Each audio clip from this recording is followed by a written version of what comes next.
வரவேற்பு இல்லைன்னா இங்கே வந்து மேக்ஸிமம் வந்து லாங்குவேஜ் மலையாளம், தமிழ் பீப்புள்ஸ் வந்து குறைவு. அதன் காரணமாக இருக்கலாம். ஓடும். அது அது பிரபலமான நடிகர்கள் படம் அப்படின்னா அது இப்போ பப்ளிக்கை ரீச் ஆகிடுது. அதனால் டிக்கெட் ஃபுல்லாக புக் ஆகி இப்போ ஃபஸ்ட் நாள் ரசிகர் ஷோ அந்த மாதிரி இருக்கும். விஜய் ஆண்டனிக்கு ரசிகர்கள் மன்றம் கிடையாது. மற்ற நடிகர்களுக்கு ரசிகர்கள் மன்றம் இருக்காங்க. இவங்களுக்கு ரசிகர் மன்றம் அவ்வளவா இல்லை. அதன் காரணமாக இருக்கலாம். அதெல்லாம் இல்லை. அதெல்லாம் இப்போ வந்து பர்ஃபார்மன்ஸ்லாம் குட் பர்ஃபார்மன்ஸ். எந்த ஒரு கட்சியையும் தாக்காமல், எந்த ஒரு பர்டிகுலர் பர்சனையும் சொல்லாமல், யாரையும் காயப்படுத்தாமல் சிறப்பாக சொல்லியிருக்காங்க.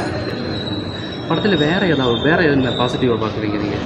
பாசிட்டிவ் வந்து டெக்னாலஜி, டீம் ஒர்க் குட் நல்லாயிருக்கு. இந்த படம் தமிழ்நாட்டில் நல்ல ரீதியில் போகும். கண்டிப்பாக போகும்.